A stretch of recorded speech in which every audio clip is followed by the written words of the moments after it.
आदरणीय मुख्यमंत्री जी, उद्घाटनकर्ता माननीय आलोक कुमार मेहता जी, मंच पर उपस्थित सभी विद्वान साथियों, सभागार में उपस्थित सम्राट अशोक के प्रेमियों, समय कम है और बहुत कम समय में अपनी बात मैं कहना चाहता हूं। भारत की जनता ऋणी है बिहार के मुख्यमंत्री के प्रति, जिन्होंने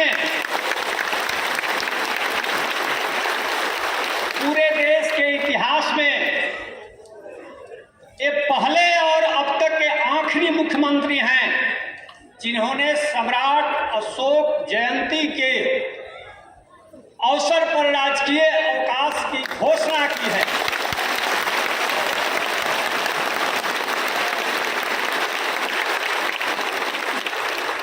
वो सम्राट जिसकी हुकूमत 52 लाख वर्ग किलोमीटर में चलती थी और दुनिया का सैकड़े 33% लोग उसके साम्राज्य में रहते थे।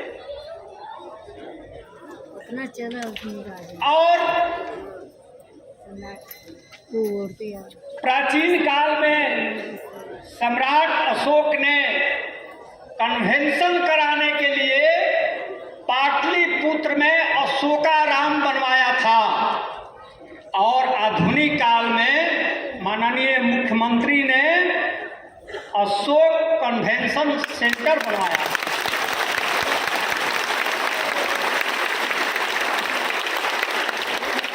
मुझे तो आश्चर्य इस बात की है कि नालंदा यूनिवर्सिटी, नालंदा महाविहार की रिपोर्टिंग फ्रांसिस बुकानन ने की थी और उसकी खुदाई अलेक्जेंडर कनिंघम ने की थी।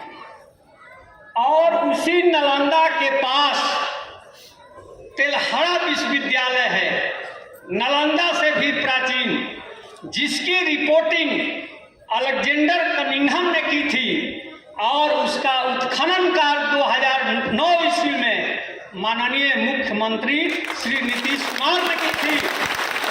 यह इतिहास में दर्ज है। मैं तो कहता हूं कि इस दुनिया में जब माननीय मुख्यमंत्री जी ने जन्म तिथि की घोषणा की थी, भारत के इतिहासकारों में तूफान मच गया था कि कोई इतिहासकार नहीं जानता है कि सम्राट अशोक की जयंती कब पड़ती है, तिथि नहीं मालूम, तो मुख्यमंत्री को कैसे मालूम हुआ? अरे भाई, आप सम्राट अशोक के आदर्शों पर, सिद्धांतों पर चलिएगा तब न जानिएगा कि सम्राट अशोक की जन्म तिथि कब है। कि हवाई इतिहास लिखने से कोई नहीं जानेगा।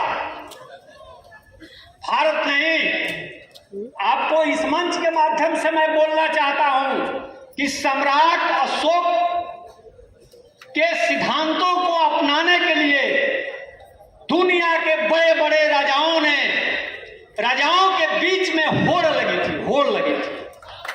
श्रीलंका के राजा जिसने अशोक के जमाने में ही देवानम पिय की उपाधि धारण की थी, और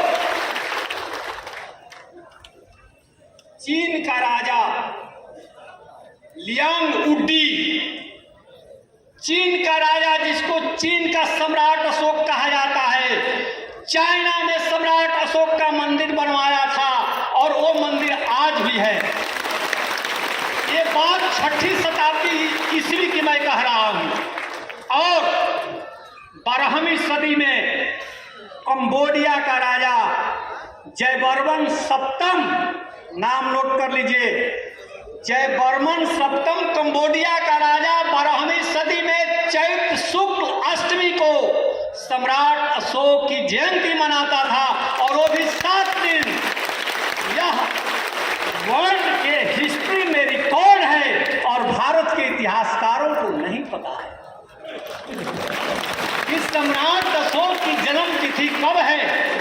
यह रिकॉर्डेड है। जयवर्मन सप्तम वो था जिसने बंगाल की खाड़ी से लेकर के चाइना तक अस्पतालों की श्रृंखला बनाई थी, और सम्राट अशोक ने बंगाल की खाड़ी से लेकर के सीरिया तक अस्पतालों की श्रृंखला बनाई थी। यह भी वर्ल्ड हिस्ट्री में, विश्व इतिहास में दर्ज है। चूंकि मेरा व्याख्यान रिकॉर्ड हो रहा है, यह मैं जानता हूं,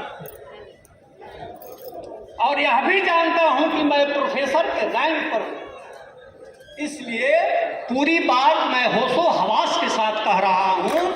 ये भारत के इतिहासकार जिन्होंने घूरा पर से उठा कर करके मूरा को लाया और कहा कि यहीं से मौर्य हैं, व्याकरण नहीं मालूम है, ग्रामर नहीं मालूम है कि भला मूरा से मौर्य शब्द कैसे बनेगा, न पाली में, न प्राकृत में, न संस्कृत में।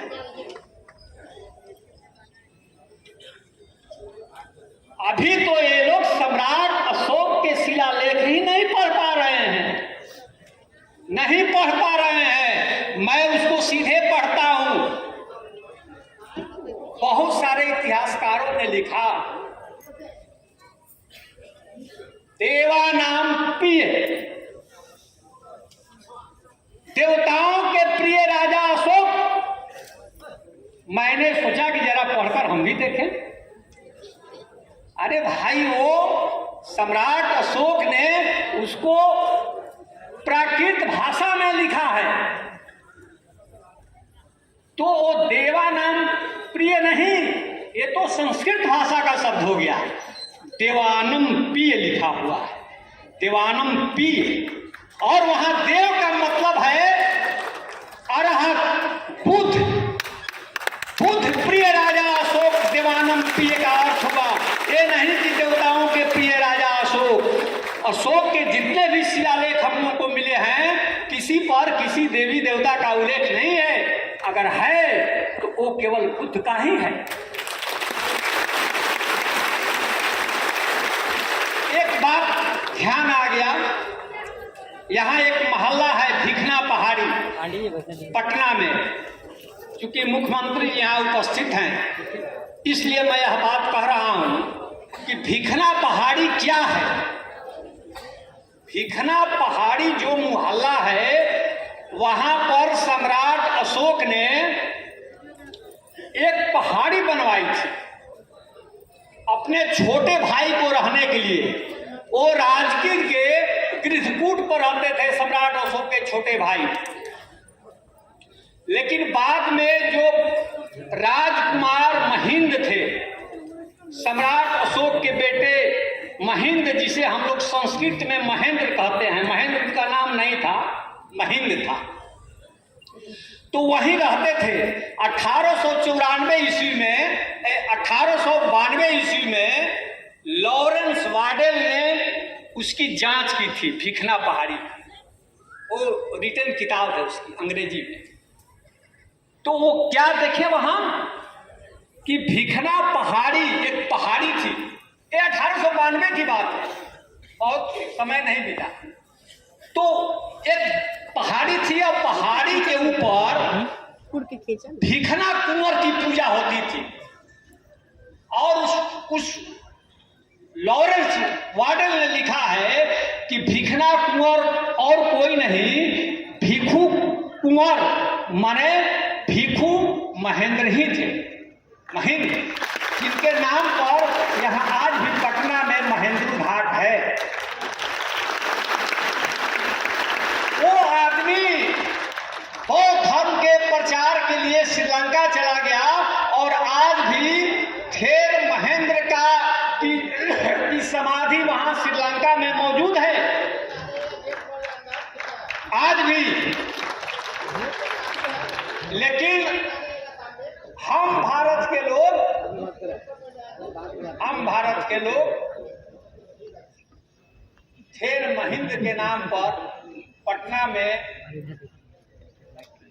कोई भी स्मृति चिन्ह नहीं बनवा सकते। यह दुखद तथ्य है।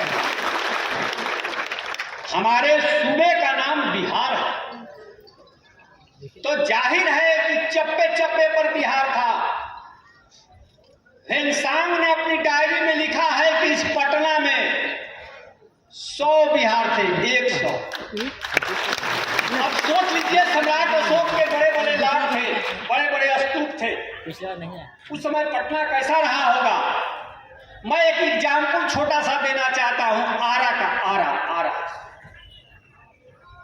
आरा का नाम क्या था? आरा का नाम था आराम नगर।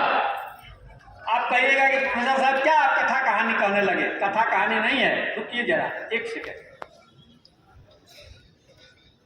इसका सबूत है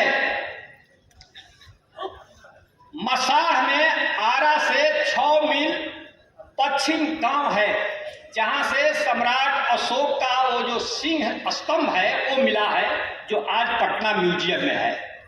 ह्वेनसांग जब आए थे तो सम्राट अशोक का बड़ा पिलर और स्तूप आरा में देखे थे। लिखे थे कि मसाढ़ से 6 मील पूरब है।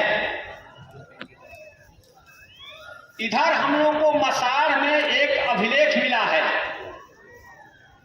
उस पर शंकर लाल नाम का एक आराम नगर के आदमी का दिया हुआ दान है, जैन मूर्ति का। उसी पर लिखा हुआ है कि इस शहर का नाम था आराम नगर, और आराम नगर का एक ही अर्थ होता है जहां पर बहुत सारा बौद्ध विहार हो, और जो बौद्ध विहारों का नगर है वो आराम नगर है, और वही आराम नगर आज आरा है। इतना बड़ा परिवर्तन हो गया। और अंग्रेज जब आए तो कहे कि भाई ये कौन सा शहर है? तो आरा की जनता भोजपुरी बोलती थी, तो बोली कि आरा है। तो अंग्रेज बहुत दिन लिखे ARRAH, आरा है। चलिए समय कम है, बाद में फिर से बोलेंगे। धन्यवाद, आप लोगों ने सुना, बहुत बहुत धन्यवाद।